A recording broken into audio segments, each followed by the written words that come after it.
Ćao ljudi, dobrodošli u novi video. Htio sam u ovom videu da vam dam mali update šta smo uradili i kakve dalje planove imam.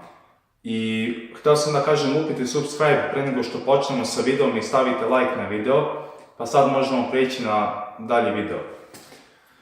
Prvo što bih htio da se pohvalim je što sam organizovao opremu na kavezu. Evo tu vidimo osigurače, tu su gume, pošto gume mogu da se kače na kavez. Tu je također bench blocks, ovo ovdje što vidite, to je bench blocks. Pogledajte prethodni video za to. Ovo je triko, ovo je kaiš za trening.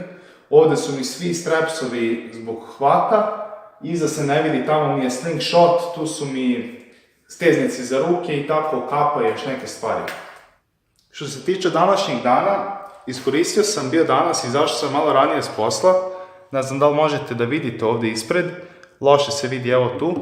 To je kofa sa lancima. Dakle, u radnji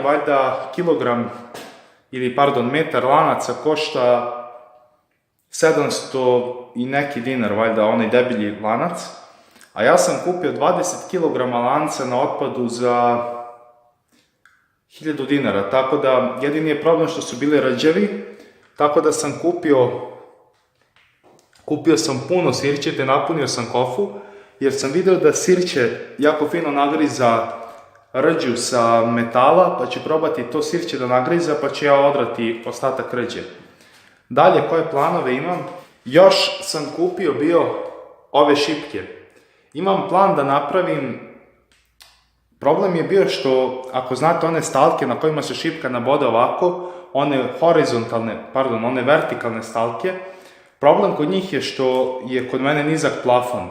I kad god bi onako izvlačio šipku, jako je usko i može se udariti plafon. Pa je moja ideja bila da ja kupim ove šipke, da ih mi isečemo, zavarimo zajedno i da napravim stalak za šipke koji će držati šipke horizontalnim. Pa stavit ću sliku da vidite na što tačno mislim.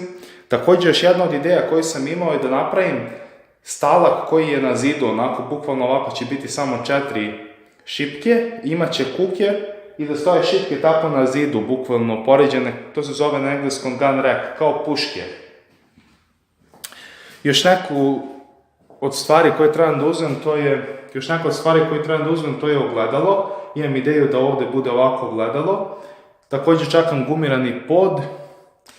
Privremeno imam ovako pečku malu za grejanje. Također donesem grejalicu. Treba da vidim za bučice šta ću da uradim, ali generalno kavez, tegovi i šipka će vam doneti većinu rezultata. Tako da lupite subscribe i čujemo se u narednom videu. Pozdrav!